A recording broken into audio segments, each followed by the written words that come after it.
안녕하십니까. 미래교육학자 신종우 교수입니다. 오늘 이 자리에서 여러분과 함께 나누고 싶은 이야기는 인공지능이 바꾸어 놓을 미래교육의 모습, 특히 한국 대학이 AI를 어떻게 활용해야 할지에 대한 깊은 통찰입니다. 많은 분들이 AI를 가르치는 기계, 즉 또 다른 AI 교수로 상상하곤 합니다. 그러나 저는 AI를 교수의 역할을 대신할 존재로 보는 시각에 동의하지 않습니다. AI는 인간 교수가 제공하는 복잡한 맥락적 이해, 정서적 유대, 그리고 윤리적 판단을 결코 대체할 수 없습니다.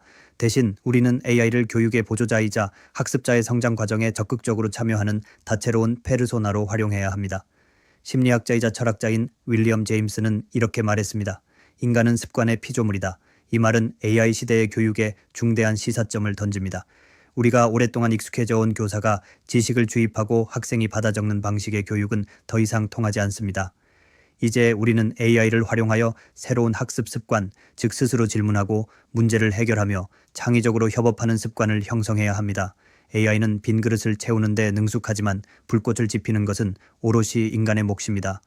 AI를 교수로 설정하는 순간 우리는 AI의 한계와 단점에 우리 교육의 미래를 맡기는 꼴이 됩니다. 하지만 AI를 다양한 페르소나로 활용하는 순간 AI는 학생들의 학습 여정을 풍요롭게 만드는 수많은 조력자로 변모하게 됩니다. 그렇다면 AI 페르소나는 구체적으로 무엇을 의미할까요? 이는 AI에게 특정 역할과 목적을 부여하여 학생들의 학습을 돕는 것을 말합니다. AI는 더 이상 단순히 정보를 찾아주는 검색 엔진이나 문장을 생성하는 도구가 아닙니다. AI는 이제 학생들의 연구를 돕는 조사 전문 연구원이 될 수도 있고 복잡한 사회 문제를 해결하는 시뮬레이션 속에 다양한 이해관계자가 될 수도 있으며 학생의 논리를 끊임없이 시험하는 비판적 사고 훈련 파트너가 될 수도 있습니다. 이러한 페르소나들은 학생들의 특정 학습 목표에 맞게 끊임없이 진화하며 학생들에게 맞춤화된 학습 경험을 제공합니다. 가장 먼저 생각해 볼 수 있는 페르소나는 지식 탐험가이자 분석가입니다. AI는 방대한 양의 학술 논문, 데이터, 보고서를 순식간에 분석하고 요약하는 데 탁월한 능력을 보입니다. 예를 들어 학생들이 특정 주제에 대한 연구를 시작할 때 AI는 그들의 질문에 맞춰 전 세계의 관련 논문들을 신속하게 스캔하고 핵심 키워드와 주요 연구 동향 그리고 연구의 공백을 찾아내 요약해 줄 수 있습니다. 이는 과거에 학생들이 도서관에서 수많은 시간을 들여야 했던 작업을 몇 분 만에 해결해 줍니다. 그러나 AI가 제공한 정보가 곧 정답이 아닙니다. 학생들은 AI의 분석 결과를 바탕으로 어떤 정보를 더 깊이 파고들고 어떤 가설을 쓸지 결정해야 합니다. AI는 학생들의 연구를 위한 등대 역할을 할 뿐 항해의 방향을 결정하고 배를 운전하는 것은 여전히 학생의 몫입니다. 이렇게 AI를 활용함으로써 학생들은 단순 정보 수집에 소모되는 시간을 줄이고 문제의 본질을 파악하고 창의적인 가설을 세우는데 더 많은 에너지를 쏟을 수 있게 됩니다. 다음으로 AI는 비판적 사고 훈련 파트너 페르소나로 활약할 수 있습니다. AI에게 특정 주장을 제시하고 AI가 그 주장을 반박하도록 설계하는 방식입니다. 예를 들어 인문학 수업에서 학생들이 특정 철학자의 이론을 AI에게 설명하면 AI는 그 이론의 약점이나 논리적 모순을 찾아내 끊임없이 질문을 던질 수 있습니다. 당신의 주장은 특정 시대적 배경에만 국한된 것이 아닌가요? 이 이론이 현대사회의 윤리적 딜레마를 해결할 수 있을까요? 와 같은 질문을 통해 학생들은 자신의 논리를 더욱 견고하게 다듬어야 합니다. 이는 학생들에게 주입식 교육에서는 얻기 힘든 심도 있는 사고 훈련을 제공하며 자신의 주장을 타당하게 방어하는 능력을 길러줍니다.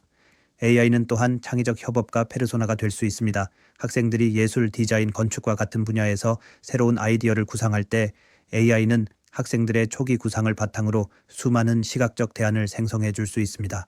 예를 들어 미래도시의 친환경 주택이라는 주제로 디자인 프로젝트를 한다면 학생들은 AI에게 특정 스타일과 조건을 입력하여 다양한 디자인 초안을 얻을 수 있습니다. 학생들은 이 초안들을 재료 삼아 새로운 아이디어를 결합하고 인간적 감성과 통찰력을 더해 독창적인 결과물을 창조할 수 있습니다. 이 과정에서 AI는 단순히 도구가 아니라 학생의 창의성을 촉발하고 확장하는 브레인스토밍 파트너가 됩니다. 이는 인간의 창의성이 기술의 발전과 어떻게 시너지를 낼 수 있는지를 보여주는 좋은 예시입니다. 더 나아가 AI는 시뮬레이션 속의 역할 배우 페르소나로 교육의 현실성을 극대화할 수 있습니다. 예를 들어 법학 수업에서 AI는 실제 판례를 기반으로 한 가상 의뢰인이 될 수 있습니다. 학생들은 AI 의뢰인의 증언과 요구사항을 듣고 법률 자문을 제공하는 훈련을 할 수 있습니다. 의학 교육에서는 AI가 가상 환자가 되어 다양한 증상과 병력을 제시하고 학생들이 진단과 치료 계획을 수립하는 연습을 할 수 있습니다. 이러한 AI 페르소나는 학생들이 실제와 유사한 상황에서 문제 해결 능력을 기르고 복잡한 인간관계와 감정적 맥락을 간접적으로 경험하게 합니다. 훈련 과정에서 학생들이 마주하는 수많은 난관과 실패는 더 이상 실수가 아니라 배움의 중요한 과정이 됩니다. 물론 이러한 AI 페르소나를 교육에 도입하는 것은 단순히 기술을 사용하는 것을 넘어섭니다. 이는 교육의 근본적인 철학을 제고하는 문제입니다. 미국의 미래학자인 엘빈 토플러는 21세기의 문맹은 읽고 쓸 줄 모르는 사람이 아니라 배우고 잊고 다시 배울 줄 모르는 사람이다 라고 말했습니다. AI 시대의 대학 교육은 바로 이 배우고 잊고 다시 배우는 능력을 길러주는 것을 목표로 해야 합니다. AI 페르소나들은 이러한 능력을 배양하기 위한 강력한 수단이 될 수 있습니다. AI가 지식을 대신 암기하고 단순 반복 작업을 처리하는 동안 학생들은 변화에 적응하고 새로운 것을 배우며 필요 없는 지식은 잊어버리는 유연한 사고를 훈련할 수 있습니다. 이러한 혁신적인 교육 패러다임에서 인간 교수의 역할은 더욱 중요해집니다. 교수는 더 이상 지식을 전달하는 강의자가 아니라 AI 페르소나를 활용한 학습 환경을 설계하고 학생들이 AI의 한계를 인식하고 윤리적으로 사용하도록 돕는 학습 설계자이자 가치 판단의 멘토가 되어야 합니다. 예를 들어 교수는 학생들이 AI가 제공한 정보의 신뢰성을 어떻게 검증할지, AI의 편향성을 어떻게 파악할지에 대한 비판적 사고 훈련을 제공해야 합니다. 또한 교수는 학생들이 AI가 대신할 수 없는 인간 고유의 영역, 즉 공감, 창의성, 그리고 협업 능력을 어떻게 발전시킬지에 대한 깊은 고민을 함께 나누어야 합니다.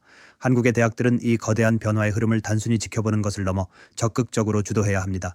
AI를 교수로 둔갑시키는 위험한 환상에서 벗어나 AI를 다양한 페르소나로 활용하여 학생들이 미래 사회의 복잡한 문제를 해결할 수 있는 진정한 역량을 길러야 합니다.